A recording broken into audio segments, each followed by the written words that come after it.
Isang tableta lang ang pampahaba ng buhay, walang sakit, pagtanda o kamatayan. Pero 5 taon matapos itong maimbento, ipinagbawal ito, nagkagulo sa mga lungsod at hinarap ng mundo ang pinakamalalang krisis sa kasaysayan.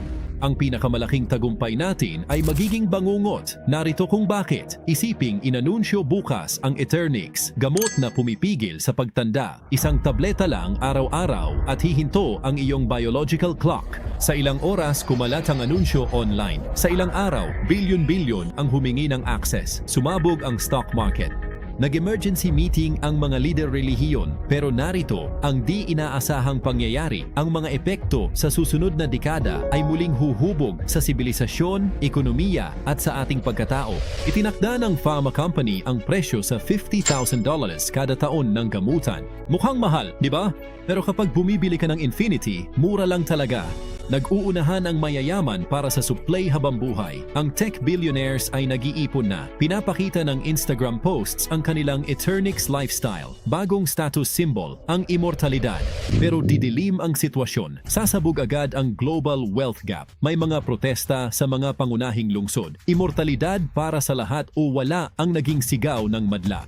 Nahaharap ang mga gobyerno sa imposibleng pagpipilian. Buhayin lang ang mayayaman o ibigay ito sa lahat. Sinusubukan ng iba ang pangkalahatang pamamahagi gaya ng pondo ng Norway o loterya ng Japan. Ilang buwan nang nawalan ng gana ang Estados Unidos sa debating pampulitika. Ang problema, di iniisip ang epekto paghinto ng kamatayan ng tao.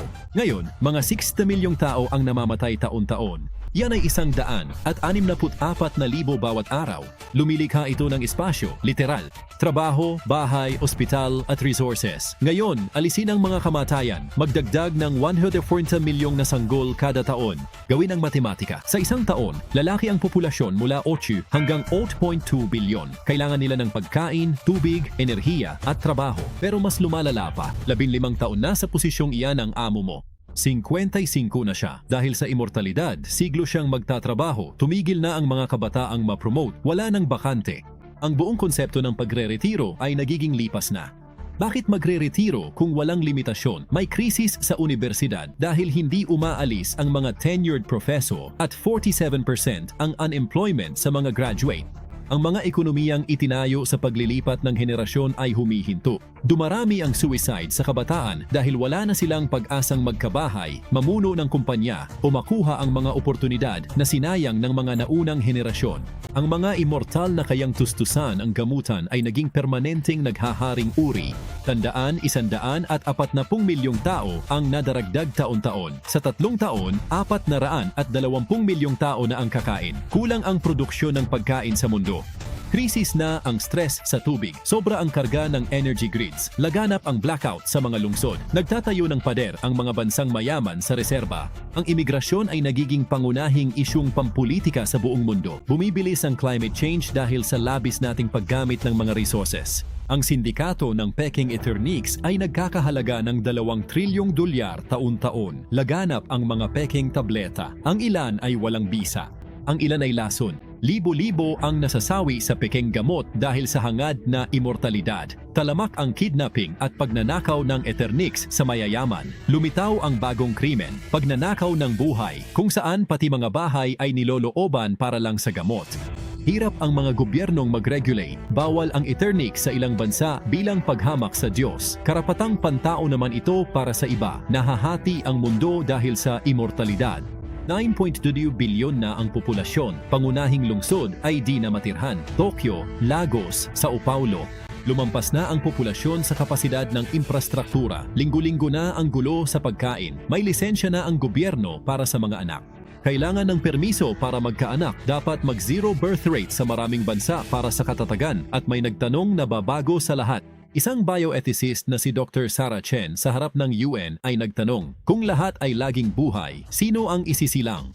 May limitasyon ang mundo sa 10 bilyong tao. Nasa 9.2 bilyon na tayo at tumataas pa. Kung walang mamamatay, hindi na makakairal ang mga susunod na henerasyon. Ang anak mo ang huling henerasyong ipapanganak. Bawal ang kanilang mga anak dahil puno na ang mundo sa mga immortal. Ito ang sanhi ng malaking debate. Ano ang mas mahalaga, ang mabuhay magpakailanman o ang karapatan ng susunod na salinlahi? Ang lipunan ay nahati sa dalawa.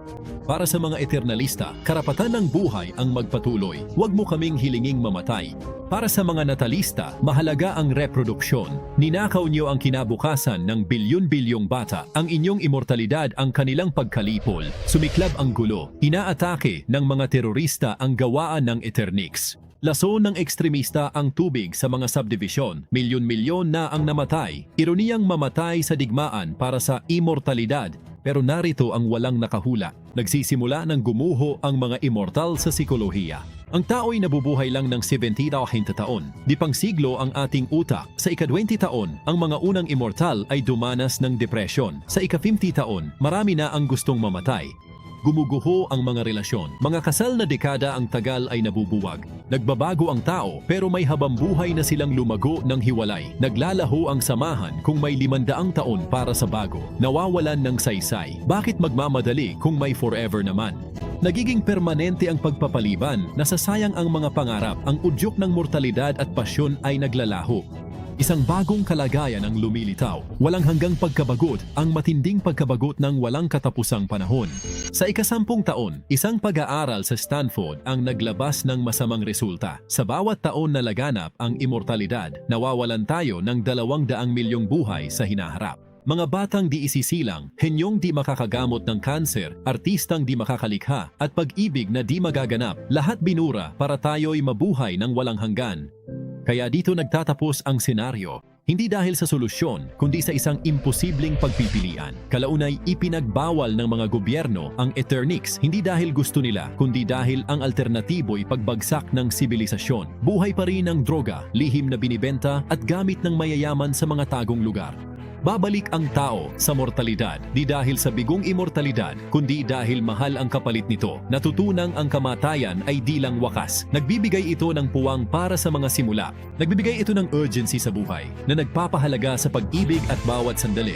Itinuro ng drogang immortalidad. Ang mabuhay ng walang hanggan ay nangangahulugang walang bagong makapagsisimula. Marahil ang kamatayan ay hindi kaaway. Ito ang bayad para sa pagbabago, bagong simula at pagkakataon ng susunod na henerasyon. Hindi sumpa ang 80 taon mo. Bahagi sila ng iyong kawalang hanggan. Gamitin ito ng tama dahil sa unibersong walang kamatayan, walang tunay na nabubuhay.